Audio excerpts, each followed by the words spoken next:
say? Rise and grind, folks. I know some of you guys out there working on the 4th of July just like me, guys. Take it one day at a time, one call at a time. Guys, I am on the way.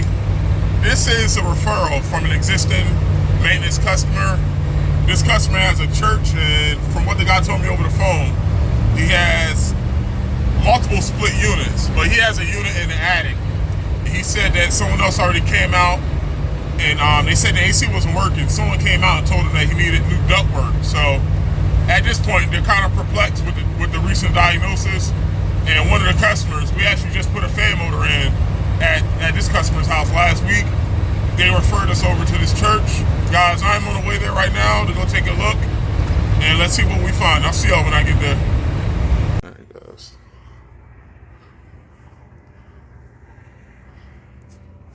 If there's a will, there's a way.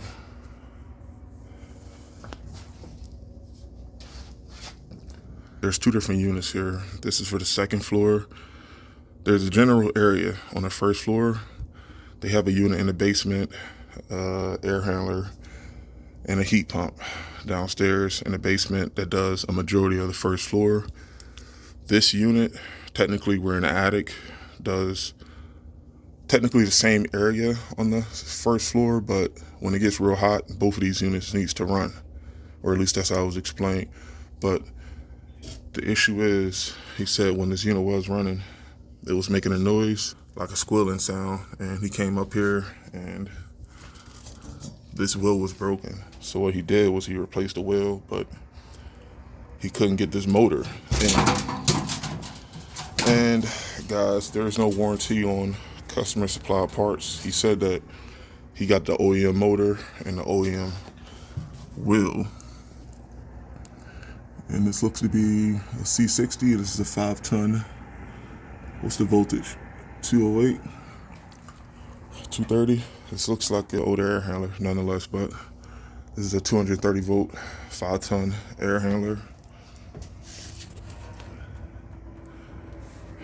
And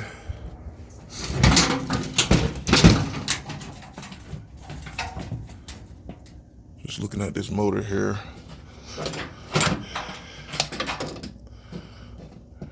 Is this thing even getting power? Hold on.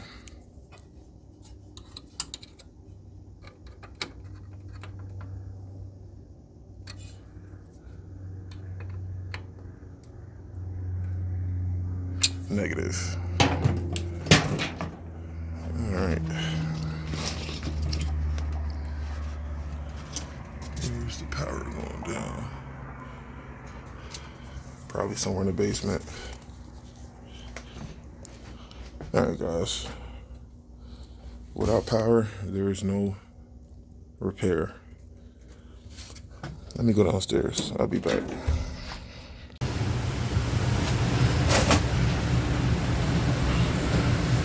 All right, guys.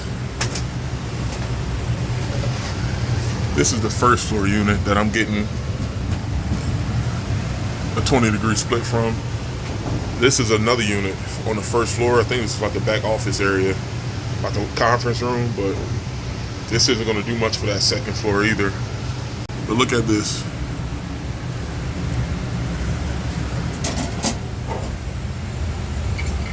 If everything is on,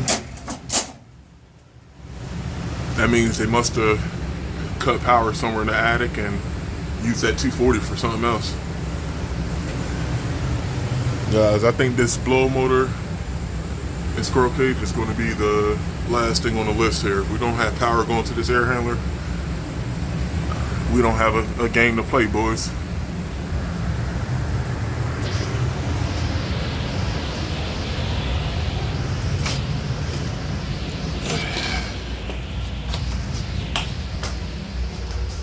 Hold on, guys. Let's go upstairs.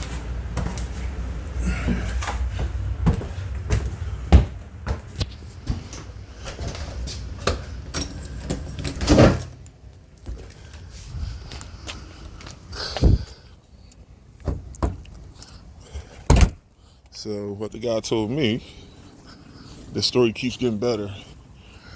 There was someone in this neighborhood that was stealing outdoor AC units from churches. One of these 2 are for the 1st floor, but The other one for the second floor, which is the one that doesn't have power, they stole this outdoor unit once upon a time ago, and they put another outside unit in, and that's why you see the fence here. But guys, there's a lot going on. I feel like this is going to lead to a miscommunication. No one knows why it looks like they got electric ran. I'm not sure if you guys seen. It looks like they had brand new 4x4 boxes ran upstairs. It looks like some electric work got done. But if nothing's labeled and everything is on downstairs, every single double pole 30 and breaker were on, nothing was tripped or off, I might have to make a few calls and figure out whoever did the electric. Maybe an outdoor receptacle was more important than the air handler upstairs, guys. I don't know. Maybe it was a miscommunication, but the biggest thing here is we got to make sure everybody's on the same page. And remember, guys, this was a backup unit. Technically, both of these units does the main area on the first floor, but the second floor unit doesn't run as often. So maybe that's why they thought that unit won't be needed. But guys, what the deacon told me was like on a 90-degree day, without this unit running, they definitely feel the effects. It's kind of cold, but it's not as comfortable in there. But guys, they got a lot going on here. At this point, I'm gonna have him make some calls and figure out who did the electric. And yeah, the fact that he replaced that squirrel cage. And here's the thing, guys. He said that he replaced the squirrel cage. Well, he tried to replace the squirrel cage before when it was having power here. He said this wasn't recent. He said this was about like a month ago. He tried doing the squirrel cage. And since he figured that this was like a supplemental unit, he just left everything apart. But now, since there's no power going to it, that leaves us in the basement. We're not even at square one. So yeah, guys, there you have it.